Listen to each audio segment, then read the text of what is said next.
So, what I've realized during my bent press with the yoke, I noticed how much, I was doing it with my left, I noticed how much this was cramped and contracted. It made me realize that I've been, yes, the bent press is kind of a lift of supports, but I thought it was all support with very little muscular movement. And that's written in all the descriptions that I've seen so far. I haven't found anything written by Al Beinert, who did 365. But doesn't matter if it's Pullum, if it's Saxon, if it's Aston. It seems to be Inch. It seems to be that what I've read is that it's a lift of supports, and that you're shifting, and that you will fall forward. Okay? So you're falling forward and manipulating to get to this point. Now, manipulation is movement, which is muscular. You cannot move without some kind of muscular movement. Now, it could either be, now it can't be isometric, same length. That means there's no movement, right?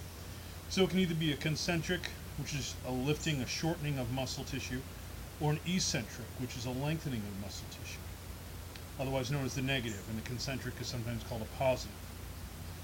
So, knowing that feeling, knowing that I was contracting, well, if I'm contracting, I'm moving, okay? So, the next day, because I had a twinge in that bicep, I said I'm going to work on my right side.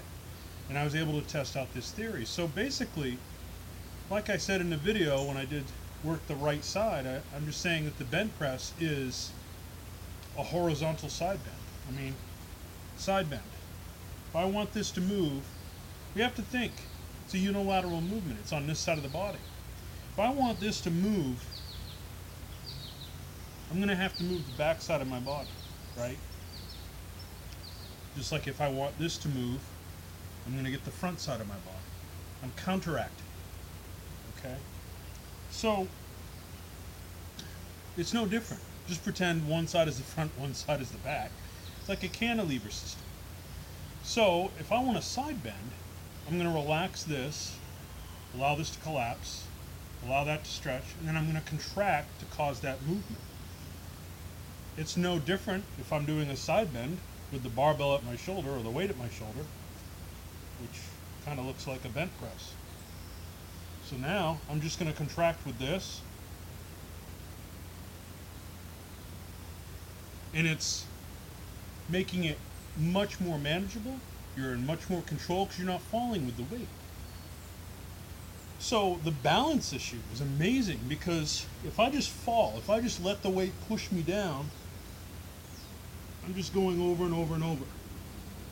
But when I contract, I'm pulling myself over, getting under the weight. I'm really assisting the movement. Because really it's all about, we have an X and we have a Y axis that we're standing on.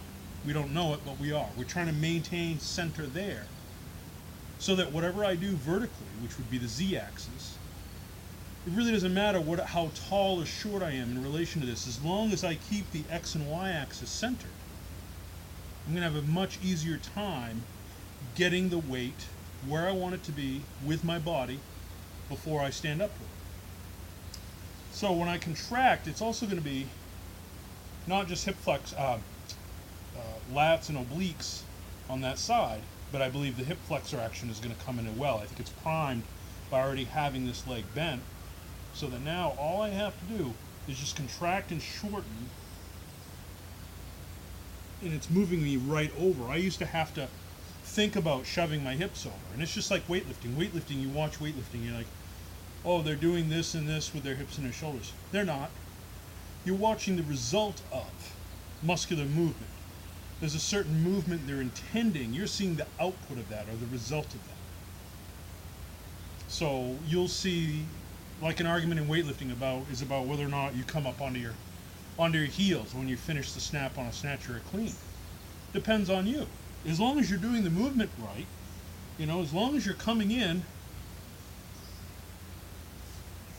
Now I go up on my heels, but that's just a result. I'm not trying to make that happen. My focus is bringing my thighs back under the bar, pulling my quads back under the bar. Some people, the hips will come right up off the ground. Some people barely comes off the ground. It doesn't matter. It's what the intent is. So it's the same thing with this. I'm learning a lesson from weightlifting, which is very much, don't look at what happens. Think about what their intent is. It's the same thing with the bent press. So I've never contracted. I've never tried to contract. But it explains why in videos I've seen people, particularly if you look at the Russian Malktev that I believe Sam put up, where he's doing 115 kilos, which is 253 pounds, and he's using almost like creating a third support or a third leg, if you will. You notice that he's able to kind of keep moving, like he can press 253 with one hand. I don't care how strong he is, he cannot press 253 with one hand.